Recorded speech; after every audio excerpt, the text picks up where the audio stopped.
Right, Gordon, the King Ryan. Hello. Hello. Submission Underground, got the belt.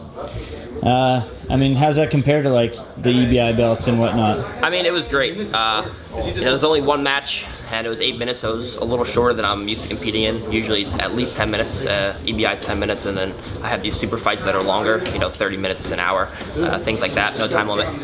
So it was good. It was great competing against Joe. I know that people have wanted to see us compete for a while, so to have a match against him, you know, in here in Portland, the Submission Underground was great. And you know, Joe's the nicest guy in the world, so thank you to Joe for taking this on short notice. I know Jeff Monson pulled out, and he was looking to compete against me, so I want to give thanks to Joe and his team. Is that a match that you'd like still, Jeff Monson? I mean, he's a name in the grappling world, but yeah, I mean, he's very accomplished. If Jeff wants to compete against me, I'll be more than happy to.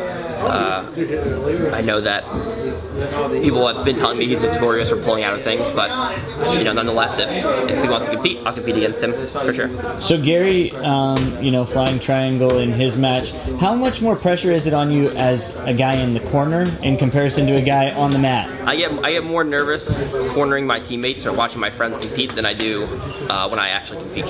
For me, when I go to compete, I try to stay as calm as possible and make it as close as possible to just training in the gym any day.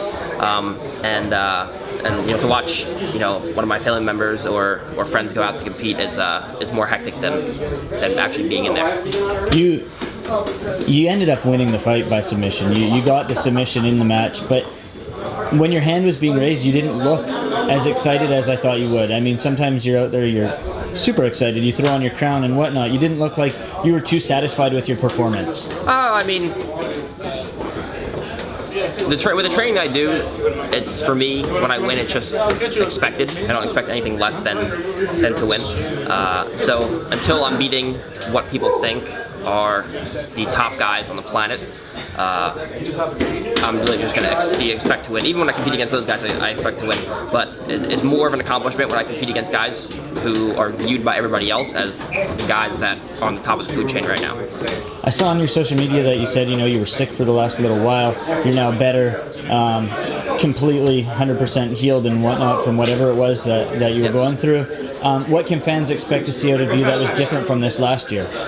You know, I didn't really break out until the middle of 2016. So 2017, I'll have a full year to try to get the super fights I want and compete against and beat the best guys that are out there. So just more high-profile matches. I'm always looking to compete against the best guys, win or lose, and I'm not looking for any easy matches. I want to compete against the best guys out there. Well, after your fight, you called out AJ Agazarm. He lost to Dylan Dennis. What's that mean for you? Do you want Dylan, or are you still looking to gun for AJ? I mean, I'll compete against either one of them. I would particularly like to smash AJ's little face into the mat for 8 minutes and then submit him. But I'll compete against either one of them. But AJ I'll have fun with for sure, because I'll just treat him like a little baby, and then I'll submit him. So as my fellow Canadian would say, George St. Pierre, you were not impressed by his performance? No, not at all.